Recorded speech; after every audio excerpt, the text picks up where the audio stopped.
મંગલમ ભગવાન વીર મંગલમ ગૌતમ પ્રભુ મંગલમ સુલીભદ્રાદયા જૈનો ધર્મોસ્તુ મંગલમ. અહીંયા એક ક્વેશ્ચન હતું, લાસ્ટ ક્લાસમાં આપણે ડિસ્કસ કર્યું હતું કે મિથ્યાત્વ મોહનીય કર્મના મંદ ઉદયથી પ્રભુએ કહેલા તત્વો ઉપર કેવું એટલે કે કેવા ટાઈપનું ફિલિંગ્સ થતું હોય છે, શંકા થાય છે કે રુચિ ઇન્ટરેસ્ટ છે કે ઇન્ટરેસ્ટ જ નથી આવતું, બિલીવ કરીએ છીએ કે નથી કરી શકતા બિલીવ. તો એવું એવા અહીંયા ઓપ્શન્સ હતા. તો અહીંયા આપણે શું જોયું હતું કે મિથ્યાત્વ મોહનીય કર્મનું મંદ ઉદયને જ શું કહેવાય છે, સમ્યક્ત મોહનીય કર્મ કહેવાય. તો સમ્યક્ત એટલે કે ક્વેશ્ચન નું મિનિંગ શું થાય છે કે સમ્યક્ત મોહનીય કર્મના ઉદયથી પ્રભુએ કહેલા તત્વો ઉપર શું થાય, શંકા થાય છે, એવું હોય છે. ઓકે, ધ્યાન રાખવાનું. તો હવે જે અહીંયા મિથ્યાત્વ મોહનીય કર્મ છે, આ એક ઓરિજિનલ ફોર્મ છે આ કર્મનું. ભારી રસ વાળું એવું મિથ્યાત્વ મોહનીય કર્મ છે. પછી એના જે બે ડાયલ્યુટેડ વર્ઝન્સ છે, એક તો મિશ્ર મોહનીય કર્મ છે અને બીજું છે સંકિત મોહનીય કર્મ. તે આપણે જોયું હતું. ઓકે, એટલે મિશ્ર મોહનીય કર્મ અને સંકિત મોહનીય કર્મ. સાચે આ બંને જે છે, આ બંને શું છે, મિથ્યાત્વ મોહનીય કર્મ જ છે, પણ માત્ર કેવા છે, ડાયલ્યુટેડ વર્ઝન્સ છે. એટલે એના કારણે માત્ર એવા નામ આપેલા છે, મિશ્ર અને સંકિત મોહનીય કર્મ. પણ સાચા અર્થમાં તે શું છે, મિથ્યાત્વ મોહનીય કર્મ જ છે. એટલે એ ધ્યાન રાખવાનું. તો સંકિત મોહનીય કર્મ જે છે એનું ઉદય હોય તો શું કહી શકાય કે મિથ્યાત્વ મોહનીય કર્મનું મંદ ઉદય ચાલી રહેલું છે. જે મોહનીય કર્મ છે, મિથ્યાત્વ મોહનીય કર્મ છે, સમજો તે એનું રસ કેવું 100% છે, સ્ટ્રોંગ છે. તો હવે કેટલા રસવાળા, કેટલા લેવલમાં મંદ એટલે ડાયલ્યુટ, કેટલા ઇન્ટેન્સિટીથી કરવામાં આવેલું છે. તો તે શાસ્ત્રકાર ભગવંતો શું કહેતા હોય છે કે જે આ મિથ્યાત્વ મોહનીય કર્મ જે છે એનું જે રસ છે, તો એનું રસ જો ઘટાડીને કેટલું થઈ જાય, મધ્યમ દ્વિસ્થાનિક રસ થાય. કેટલું મધ્યમ લેવલનું દ્વિસ્થાનિક રસ એટલું હોય તો એ કહેવાય કે મિશ્ર મોહનીય કર્મ છે.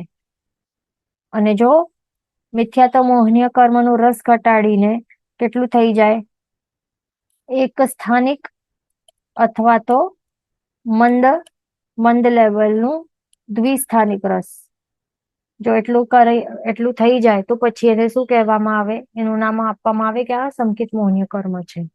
ઓકે, એ ધ્યાન રાખવાનું.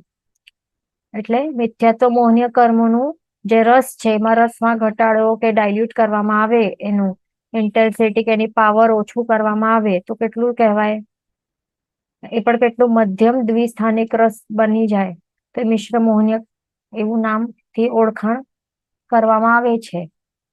હજી એનાથી ઓછું એટલે મધ્યમ દ્વિસ્થાનિક છે, હજી એનાથી ઓછું કેટલું થાય, મંદ દ્વિસ્થાનિક રસ, તો એને સંકિત મોહનીય એવું નામથી ઓળખાણ કરી શકાય છે. અથવા તો એક સ્થાનિક રસ પણ હોય, આટલો લેવલમાં મંદ હોય તો પણ એને સંકિત મોહનીય કર્મના નામથી ઓળખાણ કરવામાં આવે છે.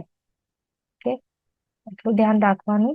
એ બધું કર્મગ્રંથ વિષય છે, હમણાં ડિફિકલ્ટ લાગે તો કઈ વાંધો નહીં, આ બધું આગળ આવશે પછી જ્યારે કર્મગ્રંથ આપણે વધારે ડિટેલમાં ભણશું તો ત્યારે.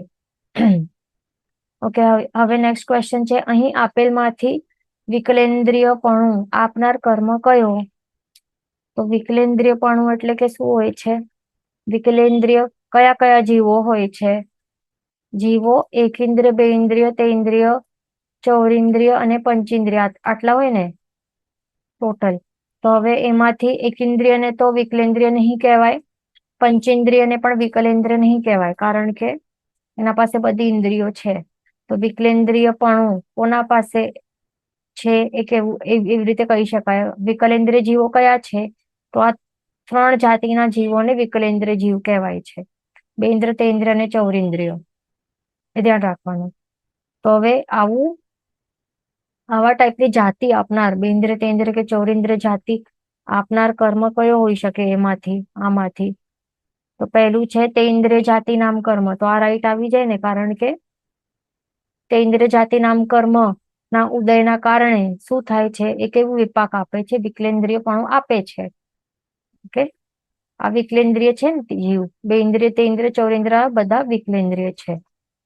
પછી છેવટું સંગણ નામ કર્મ છે, તો એનું વિપાક આ વિકલેન્દ્રિય પણ આપવું એનું વિપાક નથી, એટલે રોંગ છે. સ્થાવર નામ કર્મ જે છે, તો સ્થાવર નામ કર્મ નું ઉદય થી શું થાય?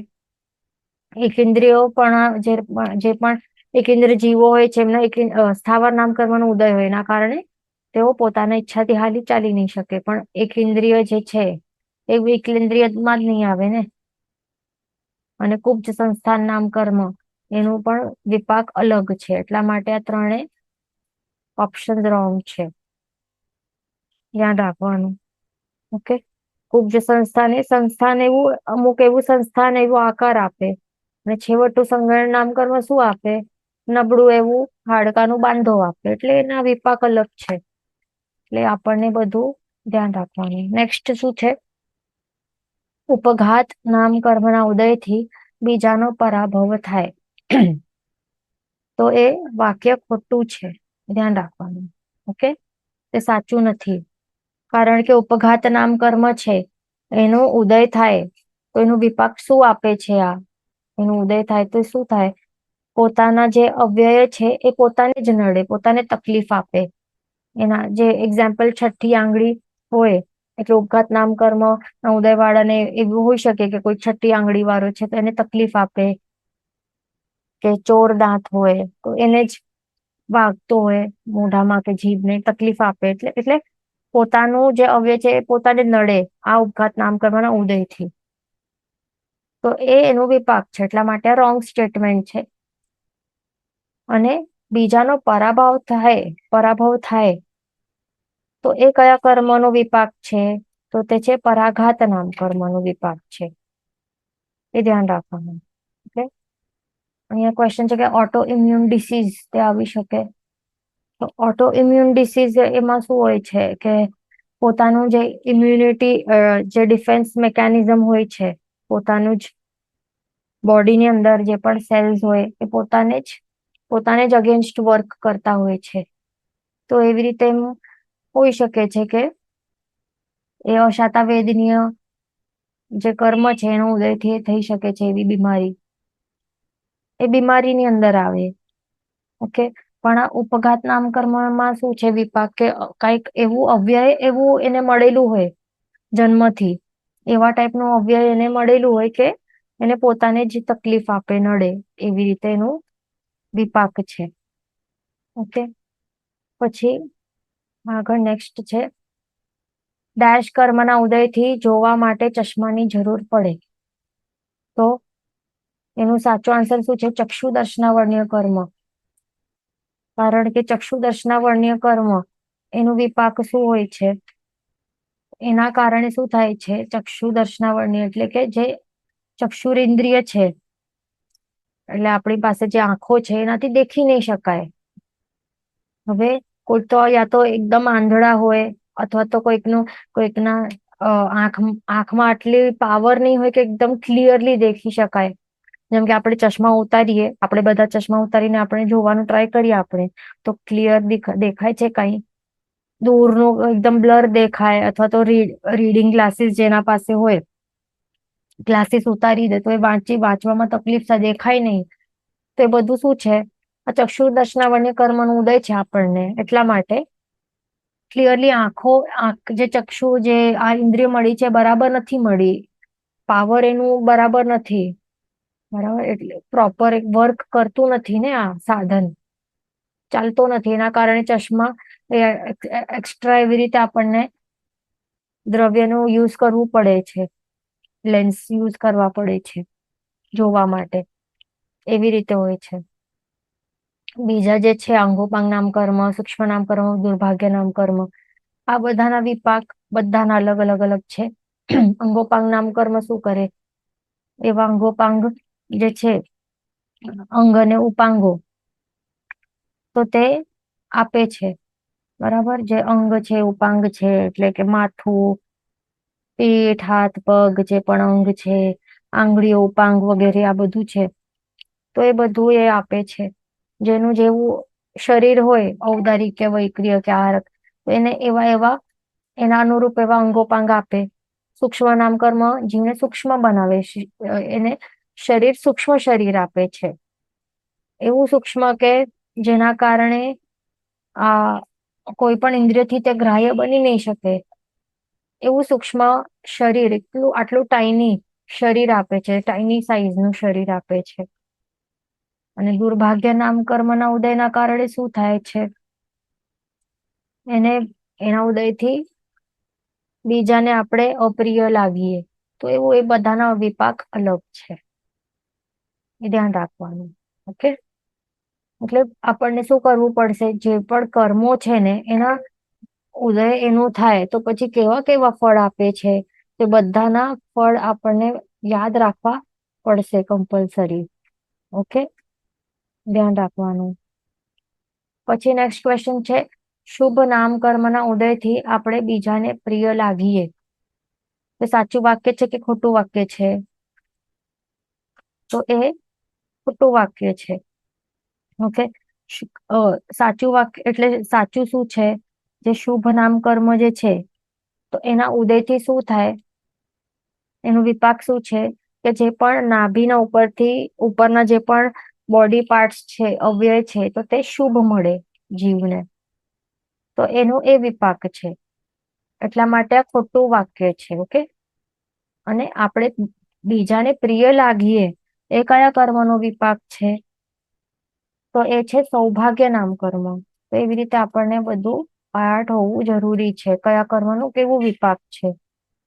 ઓકે, જે સૌભાગ્ય નામ કર્મ છે એનું ઉદય રહેલું હોય તો પછી આપણે બીજાને પ્રિય લાગીએ, અને અપ્રિય લાગીએ એટલે દૌર્ભાગ્ય નામ કર્મનું ઉદય જાણવું. હવે આગળ ચાલશું. કયો કર્મ બંધાઈ શકે? તો હવે કેટલા બધા જણે શું લખ્યું છે અહીંયા આપેલા બધા આ ઓપ્શને ટીક કર્યું છે, એટલે આ બહુ જ મોટી ગડબડ કરી છે ઘણા જણે. કયા કયા ઓપ્શન્સ અહીંયા આપેલા છે? સંકિત મોહનીય કર્મ, મિશ્ર મોહનીય કર્મ, મિથ્યાત્વ મોહનીય કર્મ, અને અહીં આપેલ બધા કર્મો.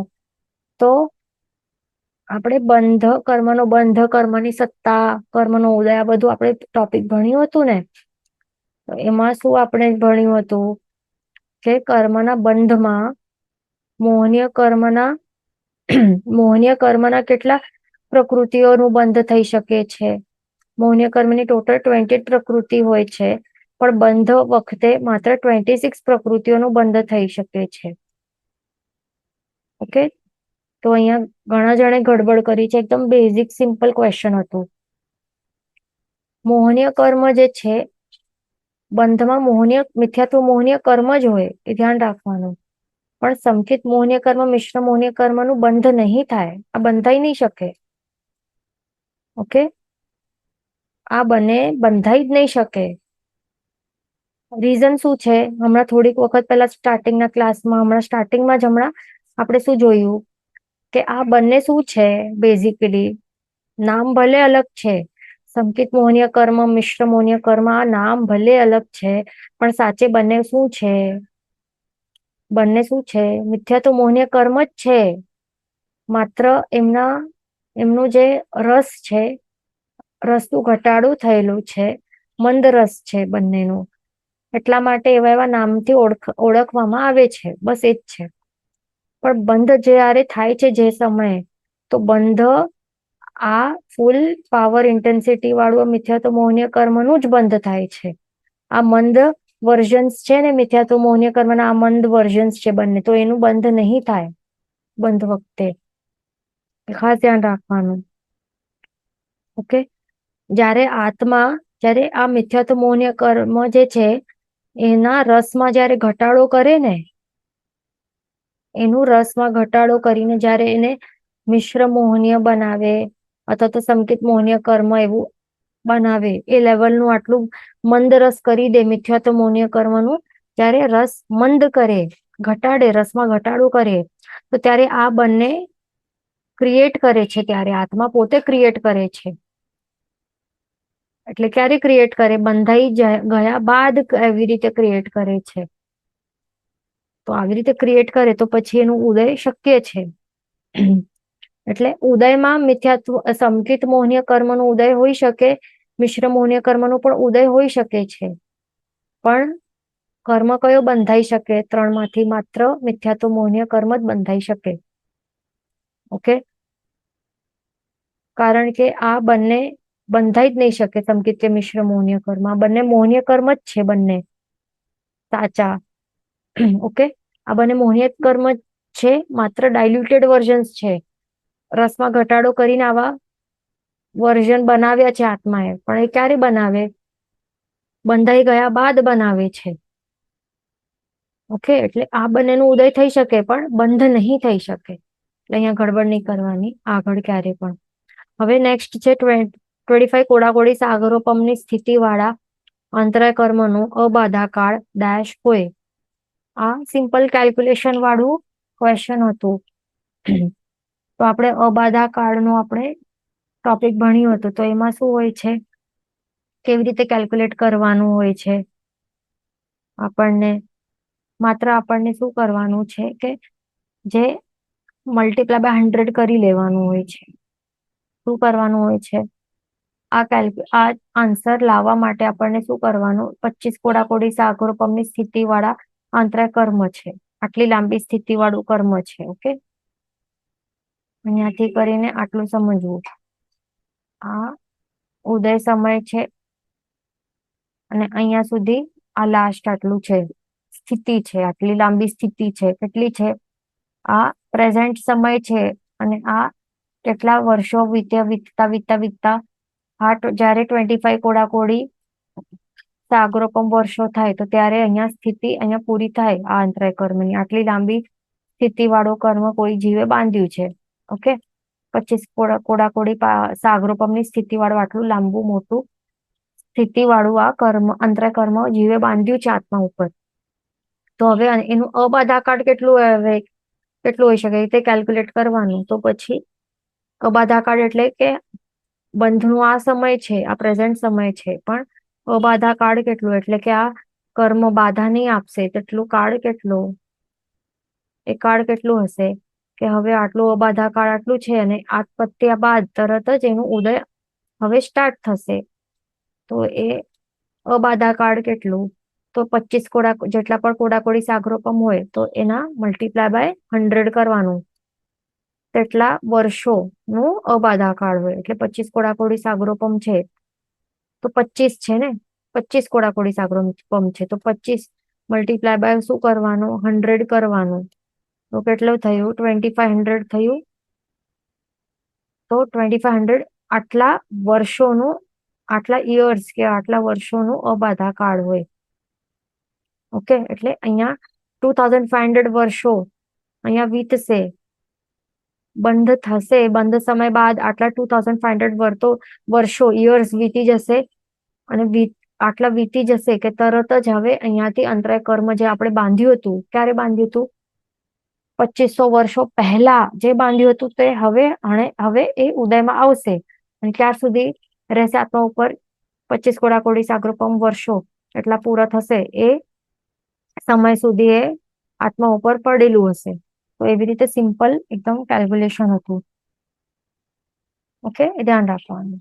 તો અહીંયા પણ ઘણા જણે મિસ્ટેક કરી હતી, પણ આ સિમ્પલ છે, યાદ રાખવાનું આપણને શું ફોર્મ્યુલા છે એવી રીતે.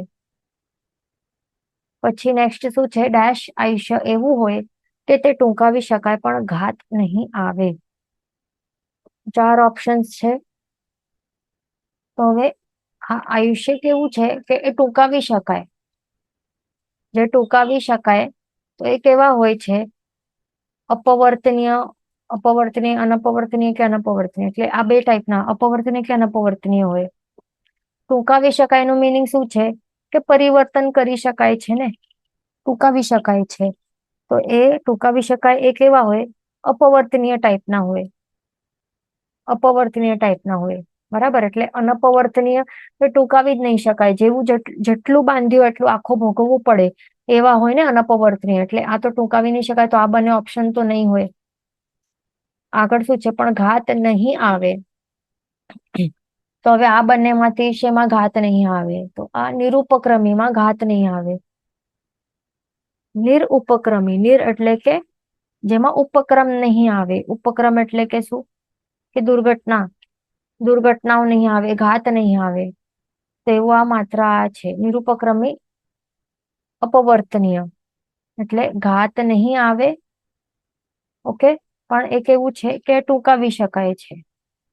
બરાબર, ટૂંકાવી નહીં શકાય પણ કોઈ દુર્ઘટના પણ નહીં આવે, ઘાત પણ નહીં આવે. એટલા માટે આખું પૂર્ણ એ જેટલું બાંધેલું હશે એ પૂર્ણપણે ભોગવી શકશે જીવ. અને સોપક્રમી શું છે? સ ઉપક્રમ એટલે ઉપક્રમ સહિત, એટલે ઘાત સહિત છે. એટલે ઘાત આવશે એને, એટલે ટૂંકાવી શકાશે. ઘાતના કારણે ઘાત પણ આવશે, અહીંયા દુર્ઘટના થશે. કે આ સિમ્પલ હતું. પછી નેક્સ્ટ છે, બીજાની ભૂલ ઉપર ઘૃણા કરવાથી ડેશ કર્મનો બંધ થાય છે. આ બધું શું છે? આ ક્વેશ્ચન શેમાંથી લીધેલું છે? જે કર્મ બંધના જે હેતુઓ છે એમાંથી લીધેલું છે ક્વેશ્ચન. તો એમાંથી શું આવશે? ભૂલ ઉપર ઘૃણા કરશું આપણે તો કયો કર્મનો બંધ થાય? તો એ જુગુપ્સા નોકશા ચારિત્ર મોહનીય કર્મ એ બંધ થાય છે. ઓકે, આ નોકશાય છે. એટલે આપણે શું કરીએ? કોઈ બીજાની ભૂલ આપણે જોઈએ, મોસ્ટલી આપણે એવું જ આપણે શું એવા ટાઈપનું નેચર ને આદત હેબિટ રહેલી હોય કે જે પણ જેમની પણ સાથે આપણે રહેતા હોઈએ, એટલે કે ઘર પરિવારમાં અથવા તો ઓફિસમાં, બિઝનેસમાં, ફ્રેન્ડ સર્કલમાં, જ્યાં પણ જઈએ આપણે આ જ આદત રહેલી હોય છે કે બીજાની ભૂલ થાય તો આપણને શું થાય? ઘૃણા થાય, ઘૃણા કરીએ. આદત પડેલી છે ને આપણી બધાની. એટલા માટે શું થાય? જુગુપ્સા નોકશા ચારિત્ર મોહનીય કર્મનું બંધ થાય. પછી આ નોકશાય કોને લાવે? નોકશાયો એ કોના ઉદયનું નિમિત્ત બને? કશાયોનું નિમિત્ત બને. તો હવે કોને લાવશે? એ ક્રોધ કશા ચારિત્ર મોહનીય કર્મના ઉદય નું એ નિમિત્ત બનશે. તો એવી રીતે આ પ્લે કરતું હોય મોહનીય, આ નોકશાયો એવી રીતે પ્લે કરતા હોય. એટલા માટે આપણને શું કરવાનું? બીજા કોઈની પણ ભૂલ આપણે જોઈએ તો ઇગ્નોર કરવાનું અને એ જ વિચારવું કે બધા મનુષ્ય કે જીવો બધા ભૂલને પાત્ર છે. ઓકે, કર્મ થી વશ છે અને આપણે પણ કઈ પરફેક્ટ નથી પોતે, આપણી પણ ભૂલ થાય છે.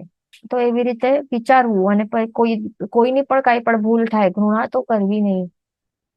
તો બીજા જે છે, બીજા બધા એપ્લિકેબલ નથી ઓપ્શન એમાં. જે અરતિ જે છે, આ અરતિ નો કશાય ચારિત્ર મોહનીય કર્મ, તો એ બધું ઈર્ષા કે હાય હોય આપણે કરીએ તો એના કારણે થાય છે. અણગમો આપણે કરીએ, ક્યાં નથી ગમતું ને એવી રીતે, તો પછી આ કર્મનું બંધ થાય. પછી ક્રોધ કશા ચારિત્ર મોહનીય કર્મ છે, તો એ પણ આપણે એ ક્યારે એનું બંધ થાય છે? જેવો આપણે શું આપણું જે ક્રોધ આવતું હોય તો પછી એ કંટ્રોલ નહીં કરીએ, બીજાની કોઈ પણ વાતો કે વસ્તુ, કોઈ પણ વસ્તુ પર આપણે ક્રોધ કરતા બેસીએ, ગુસ્સો આવે, તો પછી ક્રોધ એનો ઉદય હોય તો પછી બંધ પણ થાય. મોસ્ટલી એવું જ હોય છે કશાયોનું. ધ્યાન રાખવાનું. આપણે જો સ્વભાવમાં નહીં રહેતા હોઈએ, પરભાવમાં જ આપણે રહેતા હોઈએ, તો આ બધા એવા કર્મોનું બંધ થતું રહે. જ્યારે ઉદય હોય તો એને આપણે લેટગો કરવા, ત્યાગ કરવાનો પ્રયત્ન નહીં કરીએ. એટલે ક્રોધ આપણે આવતું હોય, હમણાં સમજો કે આપણને બહુ ગુસ્સો આવે છે, પણ આપણે ક્રોધને લેટગો કરવા ટ્રાય નહીં કરીએ, પણ ક્રોધ કરીએ. ફર્સ્ટ ઓફ ઓલ, ક્રોધ આપણે હમણાં શા માટે આવે છે? કારણ કે એનું ઉદય ચાલી રહેલું છે, એટલા માટે આપણને ક્રોધ આવે છે. ઓકે, તો હવે આવા ઉદયવાળી સ્થિતિ જ્યારે છે, ચાલી રહી છે, તો એ વખતે આપણે એને લેટગો એટલે કે ત્યાગ કરવા માટે પ્રયત્ન નહીં કર્યા કશાયને, પણ હજી વધારે આપણે ક્રોધ કરીએ તો એના કારણે પછી નવા નવા ક્રોધ કશાય ચારિત્ર મોહનીય કર્મનું બંધ પણ ચાલુ થઈ જાય. એટલે ઉદય તો ચાલુ છે, પણ નવા કર્મોનું બંધ પણ અહીંયા ચાલુ કરીએ છીએ. એ એવું હોય છે. એટલા માટે જો બંધ નહીં કરવું હોય તો શું કરવાનું? શું પ્રેક્ટિસ કરવાનું? ક્રોધનું જ્યારે ઉદય હોય, ગુસ્સો આવી રહ્યો છે, તો ત્યારે શું કરવાનું? આપણને ક્ષમા રાખવાની. તો ક્ષમા કરશું તો પછી નવા ક્રોધ આ કશા ચારિત્ર મોહનીય કર્મનું બંધ નહીં થાય. ઓકે, એ ધ્યાન રાખવાનું. પછી છે જ્ઞાનાવરણીય કર્મ, તો એ તો આપણને ખ્યાલ છે કયા હેતુઓથી બંધ થાય. જ્ઞાની અને જ્ઞાનના ઉપકરણોની આપણે અસાધના વગેરે કરીએ તો થાય બંધ. અને ઘણા બધા રીઝન્સ છે એના. ઓકે. પછી નેક્સ્ટ કયો ક્વેશ્ચન છે કે વહેલા ઉદયમાં આવનાર કર્મને મોડું ઉદયમાં લાવવું તેને શું કહેવાય છે? તો એનો આન્સર છે ઉદ્વર્તનાકરણ. આ રાઈટ આન્સર છે. જો હવે સમજો કે વહેલું ઉદયમાં આવવાનું છે પણ આપણે ઉદ્વર્તનાકરણ કરીએ તો પછી મોડું ઉદયમાં લાવી શકાય છે. ધ્યાન રાખવાનું. એટલે એ કેવી રીતે કરી શકાય છે? વહેલું ઉદયમાં આવવાનું હોય પણ આપણે મોડું ઉદયમાં કેવી રીતે લાવી શકીએ? સમજો કે આપણે જો જે કર્મ જે આપણે બાંધ્યું છે ને, સમજો કે આ કર્મ છે, એક અમુક કર્મ છે, આ કર્મ છે, આ કર્મની આ સ્થિતિ છે. ઓકે, આટલી સ્થિતિ વાળું કર્મ આપણે બાંધ્યું છે. આ બંધ સમય છે અને સમજો કે આ કર્મની સ્થિતિ કેટલી છે? 10 સાગરોપમ છે, 10 સાગરોપમ વર્ષો છે. આટલી ટોટલ સ્થિતિ છે આ કર્મની. તો હવે 10 કોડાકોડી સાગરોપમની સ્થિતિ આપણે સમજીએ. આ એક્ઝામ્પલમાં લઈએ. 10 કોડાકોડી સાગરોપમની સ્થિતિ વાળું આ કર્મ, અમુક કર્મ આપણે એનું બંધ કર્યું છે. તો હવે એ આત્મા ઉપર કેટલા ટાઈમ સુધી રહેશે? આટલા 10 કોડાકોડી સાગરોપમ વર્ષો જેટલું રહેશે. અને આનું ઉદય ક્યારે આવશે? તો સિમ્પલ કેલ્ક્યુલેશન છે. કેટલા કોડાકોડી સાગરોપમ વર્ષોની સ્થિતિ છે તો એને જેટલા કોડાકોડી સાગરોપમ વર્ષોની સ્થિતિ છે એને મલ્ટીપ્લાય કરવાનું બાય 100. તો એટલા જે આન્સર આવશે તો એટલા વર્ષોની સ્થિતિ, સોરી, એટલા વર્ષોનું અબાધાકાળ સમજવું. ઓકે, એટલે આન્સર શું આવ્યું? 1000 years. દેટ મીન્સ કે આ બંધ સમય છે, આ પ્રેઝન્ટ સમય છે, અહીંયાથી કરીને 1000 years છે, અહીંયા પૂરો થાય છે. અહીંયા 1000 વર્ષો સમજો કે અહીંયા પૂરા થાય છે. તો 1000 years જેટલું અહીંયાથી આટલું, એક મિનિટ, અહીંયાથી આટલું આ શું છે? અબાધા કાળ છે. એનું મિનિંગ શું થાય છે કે અહીંયાથી આટલું જે છે ત્યાર સુધી કર્મ ઉદયમાં નહીં આવશે. ઓકે, એટલે 1000 વર્ષો બાદ અહીંયા કર્મ ઉદયમાં આવશે. પણ હવે જીવ ઉદ્વર્તનાકરણ કરશે. એટલે કે હવે શું કરશે? જે સમજો કે 10 કોડાકોડી સાગરોપમ વાળી સ્થિતિ વાળું આ કર્મ છે તો એની સ્થિતિમાં હવે સમજો કે એ મોટી કરી દેશે, અભિવૃદ્ધિ કરશે. એટલે આ સ્થિતિને મોટી કરી દેશે એમાં. એટલે કે હવે 10 કોડાકોડી સાગરોપમ વાળી આ સ્થિતિ વાળું કર્મ હતું પણ હવે જીવ એની જે શું છે સ્થિતિ ને વધારી દીધું ઉદ્વર્તનાકરણ દ્વારા. એટલે 10 કોડાકોડી સાગરોપમની સ્થિતિ વાળાને હવે એને શું કર્યું? સમજો કે 20 કોડાકોડી સાગરોપમ વાળું બનાવી દીધું, સ્થિતિ લાંબી કરી દીધી. તો હવે એનું અબાધાકાળ આટલું જ રહેશે? 1000 વર્ષો જ રહેશે? નહીં રહેશે. કેટલું થઈ જશે? જેટલા કોડાકોડી સાગરોપમ ની સ્થિતિ હોય એટલા 100 વર્ષો, એટલા 100 વર્ષોનું અબાધાકાળ હોય. રાઈટ? એટલે કેટલું છે અહીંયા? 2000 years નું અબાધાકાળ સમજવું. એટલે એને જીવે શું કર્યું કે જે વહેલા ઉદયમાં આવવાનું હતું, એટલે કે 1000 વર્ષો બાદ વહેલા ઉદયમાં આવવાનું હતું જે કર્મ, તો એને સ્થિતિમાં અભિવૃદ્ધિ કરી 10 કોડાકોડી વાળા સાગરોપમ વાળા કર્મને એને સ્થિતિ વધારી નાખી, 20 કોડાકોડી સાગરોપમ જેટલી કરી દીધી. ઓકે, લાંબી કરી દીધી આટલી. તો એના કારણે અબાધાકાળ પણ પછી મોટું થઈ ગયું, લાંબુ થઈ ગયું. કેટલું થઈ ગયું? ડબલ. એટલે કેટલું થઈ ગયું? 2000 વર્ષ કરી દીધા. એટલે અહીંયા હવે 2000 વર્ષ અહીંયા આવશે એના. એટલે જયારે 2000 વર્ષ આવશે બંધ સમયથી કરીને, જયારે 2000 વર્ષો આવશે ત્યાર સુધી એનું અબાધાકાળ આટલું લાંબુ થઈ ગયું આટલું. ઓકે, તો આ અબાધાકાળ આટલું થઈ ગયું. તો હવે આટલા 2000 વર્ષો બાદ અહીંયા ઉદયમાં આવશે આ કર્મ. એટલે અહીંયા શું કરે છે જીવ? આવી રીતે કરીને વહેલા ઉદયમાં આવનાર કર્મ એટલે વહેલું આવવાનું હતું ને ઉદયમાં 1000 વર્ષો બાદ આવવાનું હતું, તો એને મોડું ઉદયમાં લાવ્યું છે એટલે અહીંયા હવે ઉદયમાં આવશે. અહીંયા હજી 1000 વર્ષો બાદ ઉદયમાં આવશે એટલે 2000 વર્ષો બાદ ઉદયમાં આવશે. કારણ કે એને ઉદ્વર્તનાકરણ દ્વારા સ્થિતિમાં અભિવૃદ્ધિ કરી દીધી છે. તો એવું હોય છે આ. ઓકે, બીજું બધું ઓપ્શન રોંગ છે. ઉદીર્ણાકરણ આ શું છે કે કર્મને વિપાકની નજીકમાં લાવવું, એટલે જે મોડું ઉદયમાં આવવાનું હોય એને વહેલું ઉદયમાં લાવવું. અપવર્તનાકરણ શું છે કે કર્મનું જે રસ છે અને સ્થિતિમાં ઘટાડો કરવાનો. અને સંક્રમણકરણ શું છે? એક એનું સમજો કે સાતાવેદનીય છે તો સાતાવેદનીયનું રૂપાંતર કરીને અસાતાવેદનીય કર્મમાં ફેરવી દીધું ઉદયનું, તો એને સંક્રમણકરણ કહેવાય છે. તો એવી રીતે આ બધા અલગ અલગ છે, ધ્યાન રાખવાનું. નેક્સ્ટ ક્વેશ્ચન શું છે? કાલજન્ય પરિણામ પામનાર ધર્મને ડેશ કહેવાય છે. તો કાલજન્ય પરિણામ પામનાર ધર્મ જે છે એને શું કહેવાય છે? પર્યાય કહેવાય છે. ધ્યાન રાખવાનું. જે પર્યાય છે એ તો દ્રવ્ય હોય છે, મેઇન દ્રવ્ય હોય છે. દ્રવ્યમાં શું હોય છે? બે વસ્તુ હોય છે, બે ધર્મ હોય છે દ્રવ્યમાં. એક તો પર્યાય અને બીજું છે ગુણ હોય છે. તો ગુણ કેવા હોય છે કે જેમાં કોઈ પણ ચેન્જીસ થઈ નથી શકતા. ગુણ કેવું હોય છે? દ્રવ્યોની અંદર બે વસ્તુ હોય, ગુણ હોય છે અને બીજું હોય છે પર્યાય.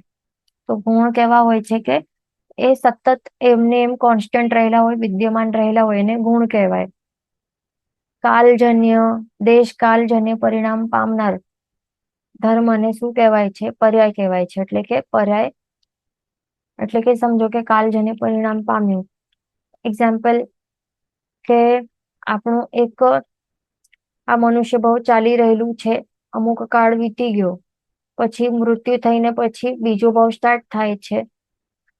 કોઈકનું કોઈ કાંઈ પણ હોઈ શકે છે, તિર્યંજ ભાવ હોઈ શકે. સમજો એક્ઝામ્પલમાં મનુષ્યમાં તિર્યંજ ભાવ એને મળ્યું છે, તો અહીંયા કાલજન્ય પરિણામ થયું છે આ જીવનું. તો હવે એને શું કહેવાય છે? પર્યાય. એટલે કે પહેલા મનુષ્યનું પર્યાય હતું, પછી હવે તિર્યંજનું પર્યાયનું સ્ટાર્ટ થયું છે. પછી આ પર્યાય પૂરો થઈને બીજું કોઈ પર્યાય સ્ટાર્ટ થશે. એટલે કે સ્ટેજીસ કે ફેઝિસ કહી શકાય. ફેઝ, અલગ અલગ અવસ્થાઓ, જીવની અલગ અલગ અવસ્થાઓ કે જે પણ ચેન્જ થતી હોય છે. એમ પણ કહી શકાય કે પહેલા એ શું હતું? સમજો કે મનુષ્ય ભાવનું અંદર આપણે એક્ઝામ્પલ લઈએ તો પહેલા એક બાલપણ વાળું પર્યાય છે, પછી યંગ હોય છે, પછી વૃદ્ધ થાય છે. એટલે પર્યાય બદલાતા જાય છે, ચેન્જીસ થાય છે, તે એને પર્યાય કહેવાય. ઓકે, ને કાળ ધર્મ નહીં કહેવાય કે પરિણમન કે આમાંથી કઈ આ બધા રોંગ આન્સર્સ છે. પછી નેક્સ્ટ છે આપણે જગ્યા આપનાર ડેશ છે. તો આકાશ આસ્તિકાય છે. એ જીવ અને પૂતગલ બંનેને જગ્યા આપે છે. તેનું એવું સ્વભાવ છે, જગ્યા આપવાનું એનું સ્વભાવ છે. જીવ અને પૂતગલને જગ્યા આપવાનો સ્વભાવ છે આકાશ આસ્તિકાયને. ઓકે, પછી જે 14 રાજલોક છે તો એ આપણને જગ્યા નથી આપતું, કર્મ પણ નથી આપતું, ન ધરતી માતા આપણને જગ્યા આપે છે. જગ્યા આપવાનો સ્વભાવ છે આકાશ આસ્તિકાયનું. ધ્યાન રાખવાનું. ઓકે, ધરતી માતા શું છે? ઓલરેડી પૃથ્વીકાયના જીવો જ છે, તો એમને પોતાની જગ્યા કોણ આપે છે? આકાશ આસ્તિકાય જ આપે છે. કર્મ શું છે? કર્મ પૂતગલ છે. કાર્મણ વર્ગણાના પૂતગલ સ્કંદો છે, તો પૂતગલ છે આ. એટલે આપણે શું કહ્યું? આકાશ આસ્તિકાય કયા બે પદાર્થોને આપે છે જગ્યા? જીવને અને જળને, કે જીવ અને પૂતગલને. તો એવી રીતે આકાશ આસ્તિકા કર્મને પણ જગ્યા આપે છે. ધરતી એટલે પૃથ્વીકાય, તો આ જીવ છે એને પણ જગ્યા આપે છે. 14 રાજલોક છે. આ શું છે? 14 રાજલોક એટલે આટલું જે લોક છે, તો આ 14 રાજલોક પણ રોંગ છે. એ જગ્યા નથી આપતો કોઈને. આટલું આ માત્ર ડાયમેન્શન્સ વાળું આટલું એરિયા કહેવાય છે. જ્યાં બધા ષડદ્રવ્યો રહેલા હોય છે. ઓકે, પછી નેક્સ્ટ છે તિર્યંચ આયુષ્ય કર્મ પુણ્ય કર્મ છે. તો તે સાચું છે, એ ધ્યાન રાખવાનું. ઓકે, અહીંયા ઘણા જણે ગડબડ કરી છે. તિર્યંચ આયુષ્ય કર્મ, પછી મનુષ્ય આયુષ્ય કર્મ અને દેવ આયુષ્ય કર્મ, 3 આયુષ્ય કર્મ, 3 પુણ્ય કર્મ છે. માત્ર નરક આયુષ્ય કર્મ તે એકમાત્ર પાપ કર્મ છે, એ ધ્યાન રાખવાનું. તો એ કેમ પુણ્ય કર્મ કેમ છે? કારણ કે આ જે પણ તિર્યંચ આયુષ્ય કર્મનું ઉદય રહેલું હોય, તિર્યંચનું ભાવ મળેલું હોય, તો એને એ પોતાને પર્સનલી એમને ગમતું હોય છે જીવવા માટે ને મરવાનું ગમતું નથી. એટલા જ માટે તેઓ ફાઇટ કરતા હોય છે સર્વાઈવલ માટે. એટલા માટે તિર્યંચ આયુષ્ય કર્મ એ પુણ્ય કર્મ છે. પણ નરક આયુષ્ય કર્મ જે પણ નારકીના જીવોને એ ભાવ મળ્યું હોય, તો એમને એ ગમતું નથી. એ આયુષ્ય, એ ભાવ એમને ગમતું નથી. એમને મરવા માટે જ એને સતત હાઈવે કરે છે. એને એવી જ ઈચ્છા થાય છે કે જલ્દી મરી જાઉં, એવું હોય છે. પછી બ્રહ્મદત્ત ચક્રવર્તી ડેશના ઉદયવાળા હતા. તો બ્રહ્મદત્ત ચક્રવર્તી હોય કે શુભમ ચક્રવર્તી પણ હોય, તો એ બંને કેવા હતા?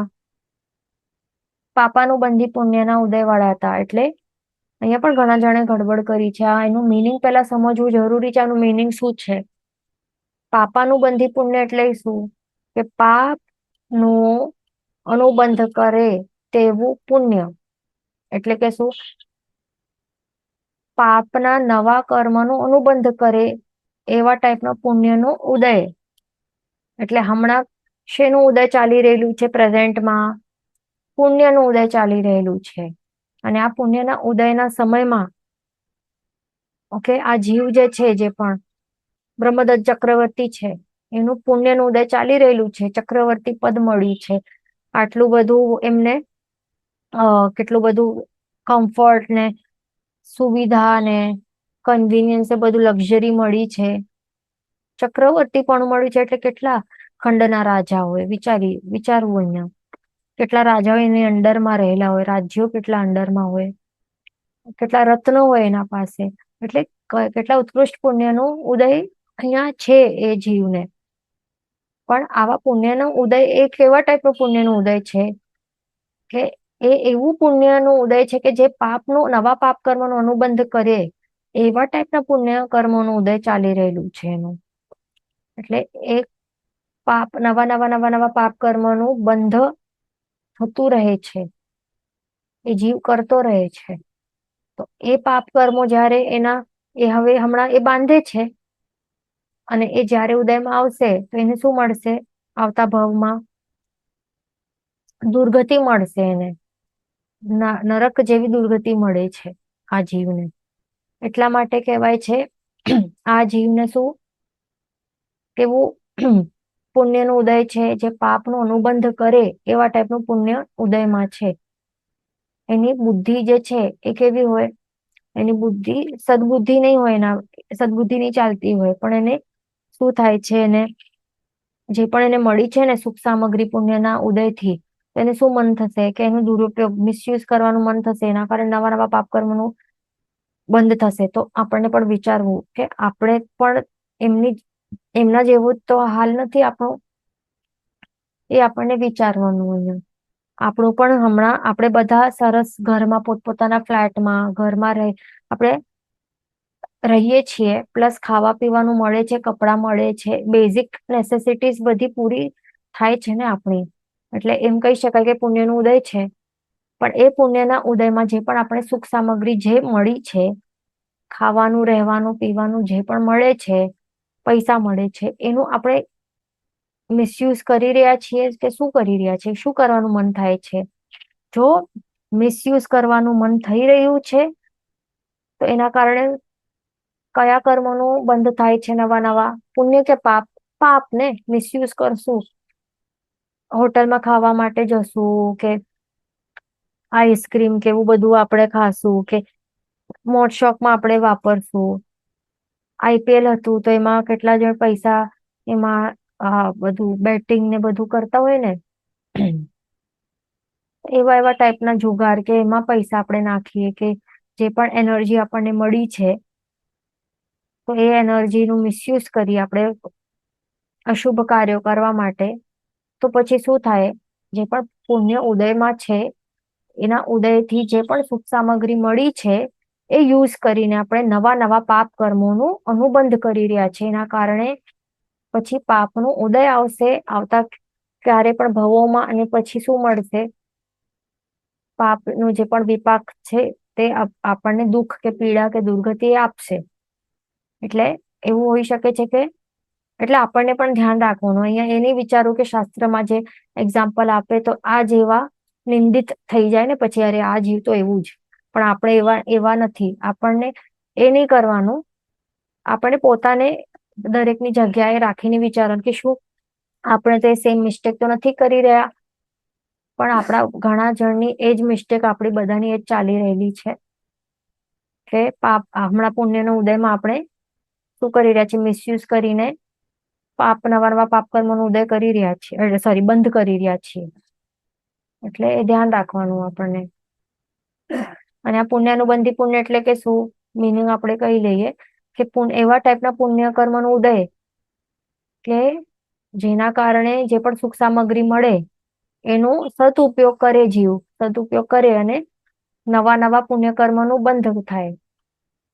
આ શું છે, પાપાનુબંધી પાપ એટલે કે એવા ટાઈપના પાપ કર્મનું ઉદય કે જેનાથી નવા નવા પાપ કર્મોનું બંધ થાય. પુણ્યાનુબંધી પાપ એટલે એવા ટાઈપનું પાપનું ઉદય કે જેમાં કેવી સામગ્રી મળે, એવી દુઃખવાળી, પીડાવાળી, પ્રતિકૂળ સામગ્રી, વાતાવરણ બધું મળે. ઓકે, પણ એનો વપરાશ કરીને હાય હોય નહીં કરે, પણ શું કરે, સમભાવે સહન કરે, ધર્મારાધના વગેરે કરે, છતાં પણ નવા પુણ્ય કર્મોનું બંધ કરે, એવું હોય પુણ્યાનુબંધી પાપ. એટલે આ ડેફિનેશન એકદમ પાકી હોવી જરૂરી છે બધાની, ગડબડ નહીં કરવાની, બેઝિક છે આ બધું. ઓકે, પછી નેક્સ્ટ છે પંચ ઇન્દ્રિય, 3 યોગ, શ્વાસોચ્છ્વાસ કે આયુષ્યમાંથી કોઈનું પણ નાશ કરવું તેને ડેશ કહેવાય છે. તો તે રાઈટ આન્સર છે પ્રાણાતિપાત. તો આ શું છે, 5 ઇન્દ્રિય, 3 યોગ, શ્વાસોચ્છ્વાસ કે આયુષ્ય, આ કઈ વસ્તુઓ છે? તો આ બધા શું છે, પ્રાણ કહેવાય છે. પ્રાણ કેટલા હોય? 10 પ્રકારના પ્રાણ હોય છે ને, 10 પ્રાણ કહેવાય છે આ.